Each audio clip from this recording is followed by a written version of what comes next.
Assalamualaikum warahmatullahi wabarakatuh. Selamat pagi ibu-ibu. Pertama-tama mereka panjatkan puji syukur kehadirat Allah Subhanahu wa taala atas rahmat nikmatnya kita masih berinya kesehatan, kesempatan sehingga kita dapat berkumpul di rumah Ibu Ketua dalam rangka pertemuan kelompok setiap bulannya. Pada kali ini kita akan mempelajari di sesi 11 yaitu pencegahan kekerasan dan perlakuan salah terhadap anak. Jadi di sini kita sudah sampai ke modul 11. Nah, tentu di langkah ke-6 ini nantinya kita akan membahas tentang cara pencegahan kekerasan di keluarga dan di masyarakat. Tapi sebelum kita memasukin di langkah ke-6 ini, saya ingin bertanya tentang pelajaran di bulan lalu. Apakah masih ingat ibu-ibu sekalian? Masih Bu ya. Tentang apa kemarin kita Bu di sesi yang ke-10? Tentang kesehatan dan gizi. Jadi apa poin-poinnya Bu ya yang kita dapatkan di sesi 11 kemarin? Poinnya adalah kita tetap menjaga kesehatan di rumah dengan cara mencuci tangan dengan yang benar ya Bu ya. Nah, yang kedua apa Bu? Ibu Aisyah apa Bu? Oh, oke, mantap sekali. Ibu Aisyah menjawab tentang yaitu membuang air besar di tempat yang tertutup. Nah, lanjut yang ketiga apa lagi? Ibu Dita, apa Bu? Membuang sampah pada tempatnya, Ibu ya. Mantap sekali, bagus sekali masih ingat pelajaran bulan kemarin. Mantap sekali Bu ya. Nah, jadi itulah tadi ada sampel ada 3 Bu ya. 3 tadi yang disebutkan. Ada banyak lagi. Nah, tadi tentang kesehatan mudah-mudahan Ibu sudah mempraktekkannya di rumah. Jadi udah dipraktekkan ini Bu? Oh sudah Bu ya. Nah, di masa-masa pandemik ini harus dipraktekkan Bu kesehatan kita ya Bu ya. Apalagi cuci tangan ya harus dianjurkan. Nah, seperti itu Bu ya. Cuci tangan dimanapun berada harus cuci tangan seperti itu agar kita terhindar dari virus. Nah, seperti itu. Nah, kita masuki di langkah ke-6 ini cara pencegahan kekerasan di keluarga dan di masyarakat. Nah, seringkali kita tidak menyadari bahwasanya kekerasan ini sering terjadi.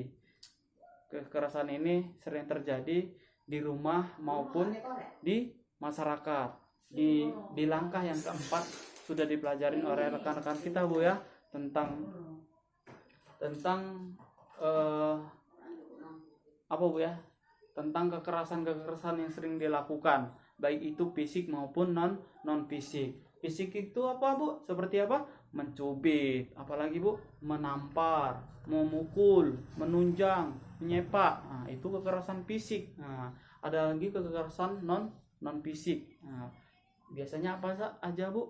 Biasanya kekerasan non fisik pelajaran kemarin. Nah, itu memarahi anak Ibu ya. Terus apa?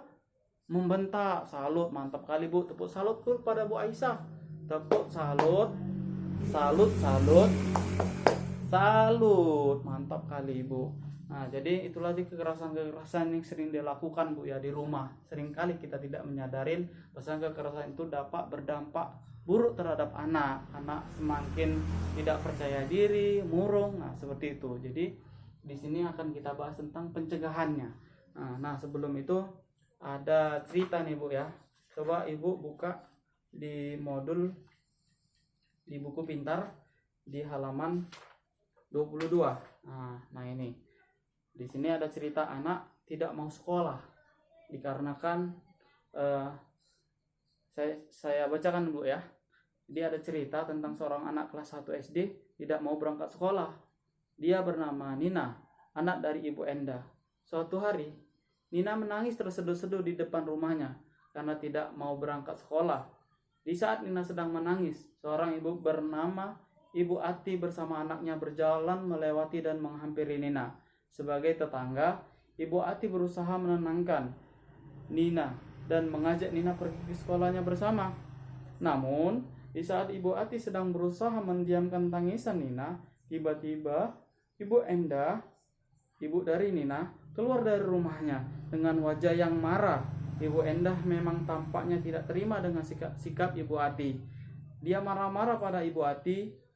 Ibu Enda menganggap perbuatan Ibu Ati tersebut telah ikut campur dalam urusan keluarganya. Sebuah kata yang pedas meluncur dari mulut Ibu Enda. "Hai Ibu Ati, ngapain ngurusi urusan anak orang? Urus saja anak ibu sendiri," begitu katanya. Ibu Enda pun segera menarik Nina masuk ke dalam rumahnya dengan terus memarahi anaknya tersebut. Dan Ibu Ati hanya termenung, dia hanya bisa mengelus dada. Dalam hatinya bertanya, apa yang harus dilakukan melihat perbuatan Ibu Enda yang sering memarahi bahkan memukul anaknya itu. Itulah akhir cerita yang harus kita renungkan. Apa yang harus kita lakukan menyaksikan perbuatan seorang ibu yang sering melakukan kekerasan terhadap anaknya. Ini kekerasan terhadap anak nih Bu ya. Sudah memarahi anak ketika mau sekolah. Jadi kira-kira ketika ibu mengalami, tetangga ibu mengalami kejadian seperti itu, apa tindakan ibu? Apa perlakuan ibu kira-kira? Apa Bu? Ibu Aisyah? Nah, menasihati Bu ya, menasihati ibu Nina ya Bu ya, menasihati ibunya Nina dengan cara perlahan-lahan. Nah, kita menasihati pelan-pelan dengan waktu yang pas juga, jangan di saat dia marah kita menasihatinya. Nah, tidak betul itu, tidak baik seperti itu. Pasti dia marah ya. Tapi lakukanlah waktu yang baik. Artinya ketika dia sedang santai, sedang tidak emosi, kita hampirin ibunya Nina, kita katakan bahwasanya perbuatan seperti itu dapat mempengaruhi mental si anak. Karena sering dimarahin, nanti dia menjadi anak yang rendah diri, tidak percaya diri, murung. Nah, seperti itu kita harus bisa menjelaskan dengan pelan-pelan Bu ya. Nah, seperti itu. Ada lagi Bu tanggapannya? Tidak ada Bu ya. Mungkin itu saja sudah cukup ya Bu ya. Kita bisa menasihatin ataupun kita ajak berdiskusi kayak seperti itu. Itulah cara-cara yang dapat kita lakukan tentunya. Nah, di sini kita akan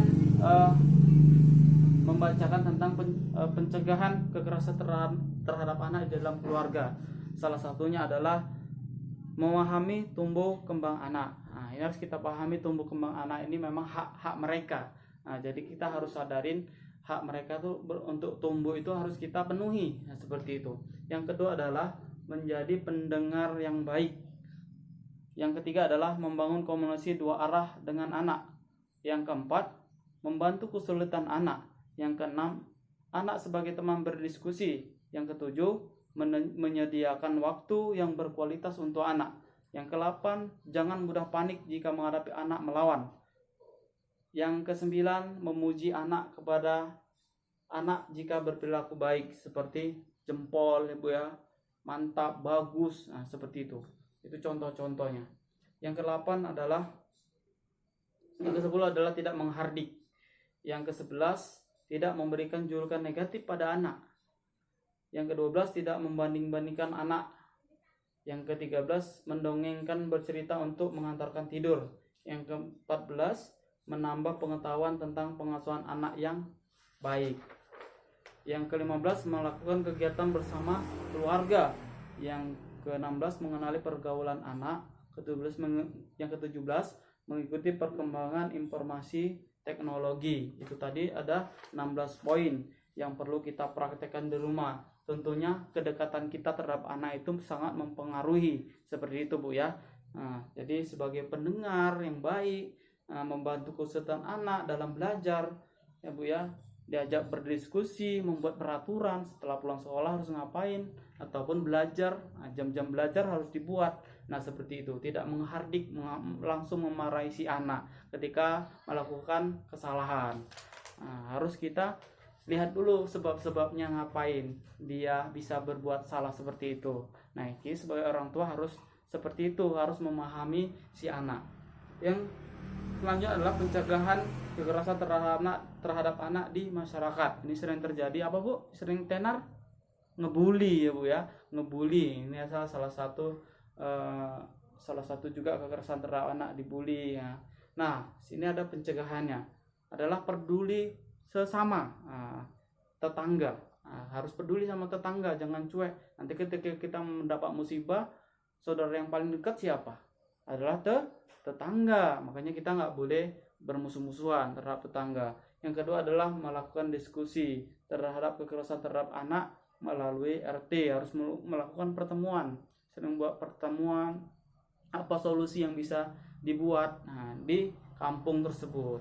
Yang selanjutnya adalah mengenali lembaga perlindungan anak. Nah, ini harus kita tahu bahasanya anak ini dilindungi oleh pemerintah. Nah, kita harus punya tahu di mana lembaga itu. Yang keempat adalah melapor ke lembaga perlindungan anak. Nah, ini tadi jika kita sudah tahu tempat kantor lembaga tersebut, ketika ada kejadian tersebut, kita langsung ke lembaga tersebut untuk melapor, Bu ya.